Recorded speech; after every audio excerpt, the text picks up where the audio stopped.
I'm honored and pleased to be able to present to you Brian Jones, the next Lieutenant Governor of New York State. Thank you, Howie. And thank you all for those amazing introductions. I'm honored to be here, and I'm honored to be running for, or asking for, the Green Party's nomination to be the next Lieutenant Governor of the state of New York. And I want to say something about why we're here and why I'm also thankful that all of these good people were willing to come out in the rain to support this bid for this nomination.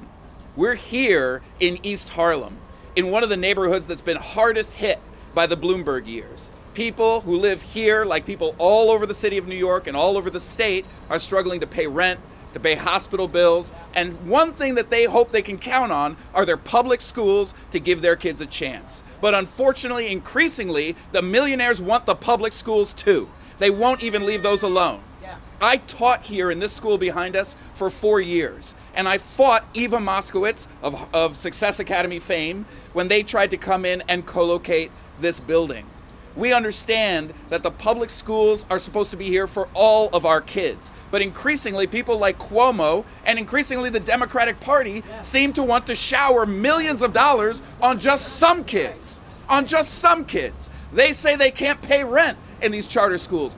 They say there's no money to make class sizes smaller, but as soon as there's a fuss over who gets what space, there's $5 million available for a TV campaign against our public schools, when 94% of our children are attending public schools. Why is it that the governor of the state of New York cares more about kids going to 6% of the schools than he does about the rest of the 94% of our kids?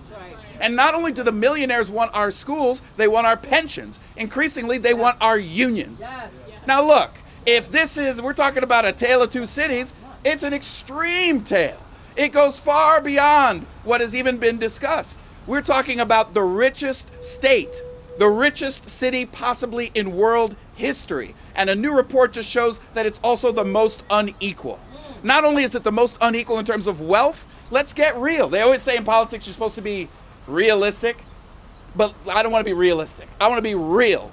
Let's talk about what's happening to black and brown people, because a new report says this is also the most segregated state in the nation. The schools here are increasingly divided in these ways. Now, the Supreme Court says we are not allowed to take race into account anymore.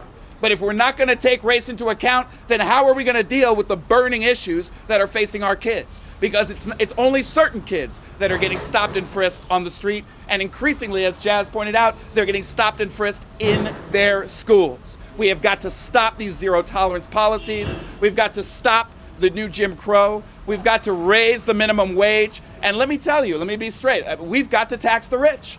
There's no other way to do this. Look, I'm a socialist. I'm not going to apologize for that. If anybody wants to try to whip up a campaign against me because of being a socialist, I embrace that.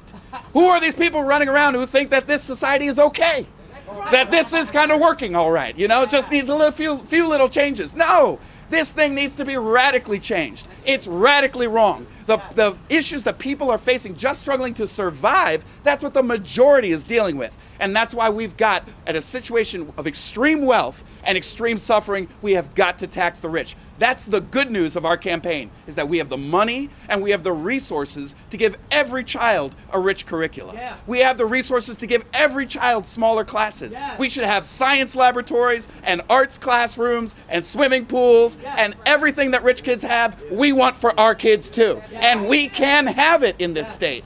This state has, that's why, more than enough the resources to have it. But to do that, we're going to have to fight. And I hope that this campaign will be a fighting campaign, a campaign that gives a platform to anybody who wants to step forward and fight for what they need. This is not just about, you know, Howie Hawkins and Brian Jones. This is about working people of New York City fighting for what we desperately need. And unfortunately, the Democrats increasingly are on the wrong side of our needs, and they're on the other side. We need a party that's not going to speak in the cramped language of political realism, but in the real language of what ordinary people need. And that's why I want the nomination to be the lieutenant gubernatorial candidate for the Green Party, along with Howie Hawkins. Thank you, everybody, for coming out here today.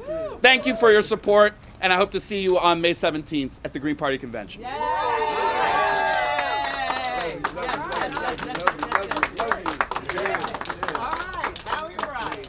All right, baby.